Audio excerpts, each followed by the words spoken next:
المعادله الصحيه في الجزء اللي يخص النيوتريشن او التغذيه، دايما النظره ليها بتكون ان لازم تكون السعرات الحراريه اللي داخله على قد السعرات الحراريه اللي جسمي محتاجها، وبالتالي تبقى المعادله صفر، يبقى انا كده وزني سليم. او لو انا هاخد اقل فانا هخس، ولو انا هاخد اكتر فانا كده وزني هيزيد. النظره دي مش دايما صح. لازم اراعي دايما في المعادله دي ان الحاجات اللي داخله او الاكل اللي داخل او السعرات الحراريه اللي داخله يتنظر لها من 3 مناظير مختلفه او من 3 اتجاهات مختلفه. الاتجاه الاولاني هي الكميات، ودي الحاجات اللي بنشوفها بعينينا او بنشوفها بالميزان وبنحولها بعد كده لسعرات حراريه، فنشوف احنا داخل عندنا سعرات حراريه قد ايه. ودي دايما نظره الى حد ما قاصره، مش موريانا احنا رايحين فين، انا جسمي استفاد قد ايه. عشان كده لازم اخد بالي من الجانب الثاني وهي الجوده، قد ايه من احتياجاتي الفعليه من العناصر الغذائيه الاساسيه موجوده معايا. لو بتكلم فرضا على البروتين فلازم يكون عينيا على كميات البروتين الحيواني اللي هاخد منها البروتين عالي القيمه الغذائيه. في الوقت نفسه لو انا بتكلم على الدهون فخد بالك من الدهون الغير مشبعه، خاصه العيله بتاعه الاوميجا 3، ويا سلام لو الاوميجا 3 اللي جاي لي اكتر من المصدر بتاع الاسماك، او لو انا بدور على مكملات غذائيه تكون محتويه على كميات كبيره من الاي بي اي والدي اتش اي وما يعرف بالاوميجا 3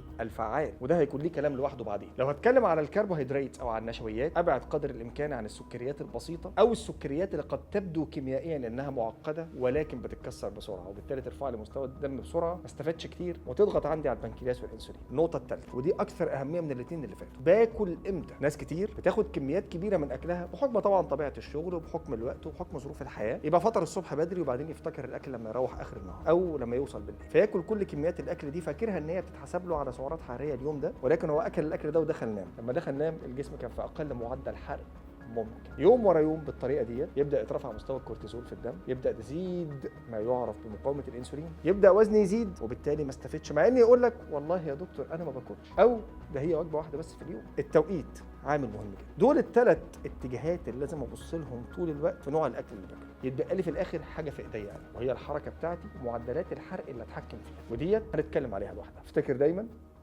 ان صحتك اهم.